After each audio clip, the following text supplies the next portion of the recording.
How could I have forgotten about them? Miss Benson glanced around the room with a look of disbelief and dismay. The twins were missing, and she had not noticed. I saw them run out, Miss Benson, Delia told her. They heard the crashing and the roaring, and they just jetted. I pray that they are safe, Miss Benson said seriously. I feel so responsible. She sighed, sat on the floor with her students, and let her head drop into her arms. We're just going to sit here quietly and wait, she told the class finally. Help will be here soon. My grandfather lost his house when a tornado hit Cincinnati in the spring of '99, Lisa said to no one in particular. Well, my uncle's store got demolished that year, added Veronica, but the store right next door to his only had a broken window. Tornadoes can be very capricious, Miss Benson explained.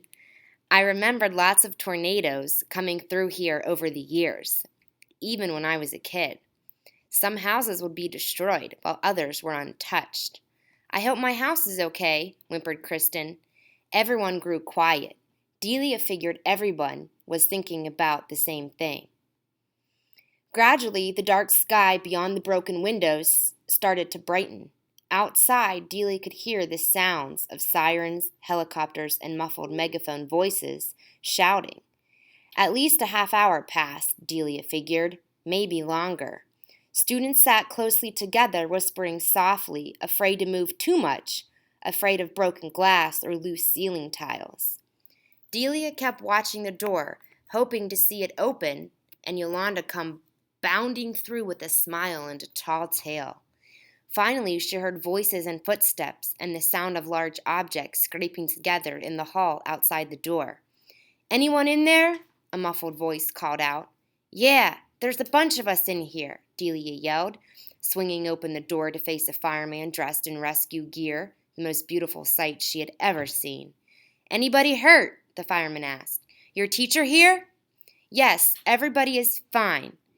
No injuries, thank goodness, but 3 students are not accounted for, Miss Benson reported. Yolanda Pepper went to the bathroom just before the storm hit, and Taboo and Titan Tolliver, twins, ran out of the room. For what reason, I do not know.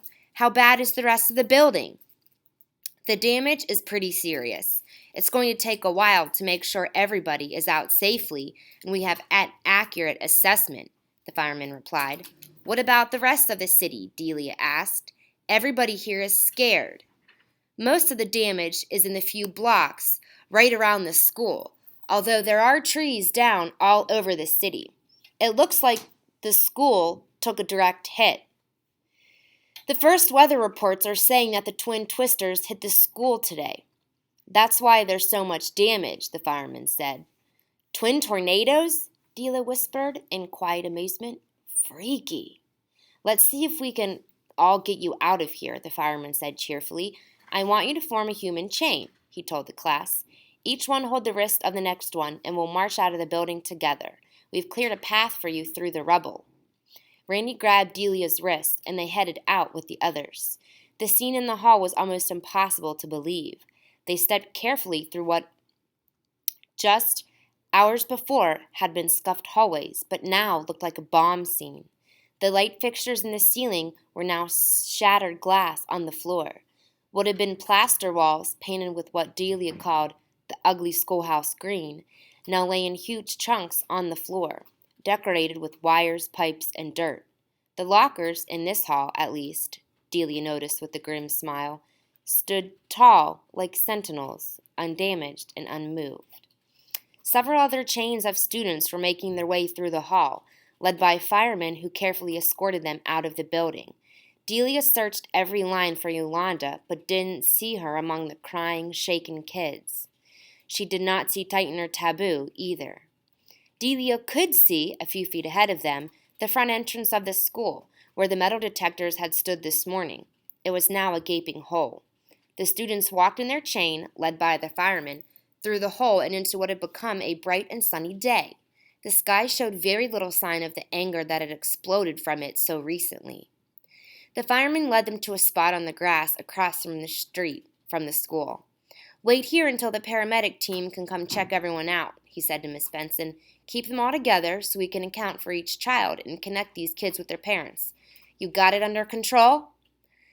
I got it, Miss Benson said, but her voice showed strain. Delia blinked and looked around her. She could scarcely believe her eyes. There was a huge piece missing from the roof of the school. Most of the windows were broken or gone.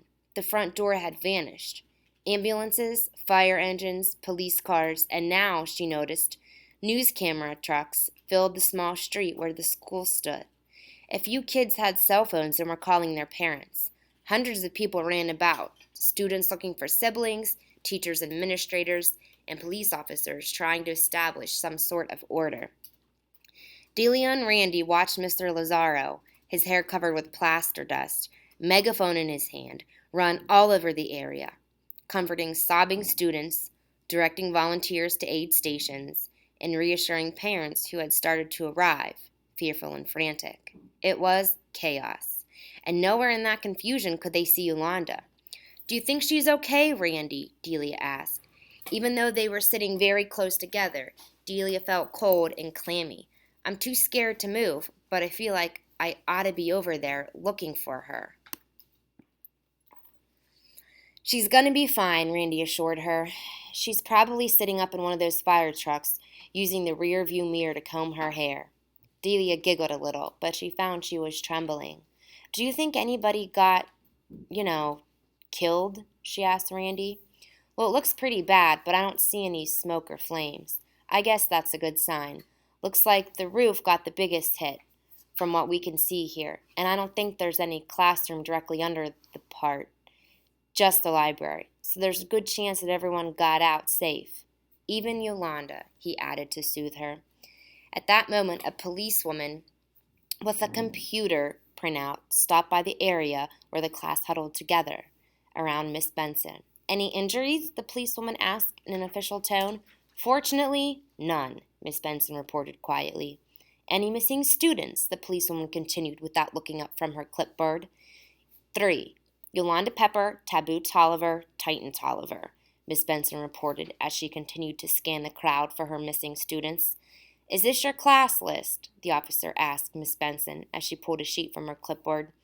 Yes, this was Third Bell English, Miss Benson said, stumbling over her words as she glanced at the sheet. The names of the students that are highlighted in green have parents waiting for them at the designated pickup area. Please release them to my assistant here, Officer Rodriguez. I will return for more students as we are able to identify parents who are waiting.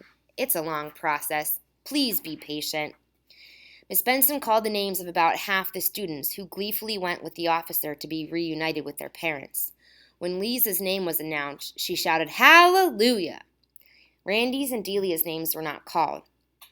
Jesse gave them both a high five as he left to find his mom.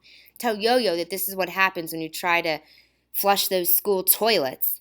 Randy and Delia and even Miss Benson laughed as he left, picking his way through the confusion of fire hoses and wires and throngs of frantic people. Mr. Lazaro stopped by their group to check on them for a moment.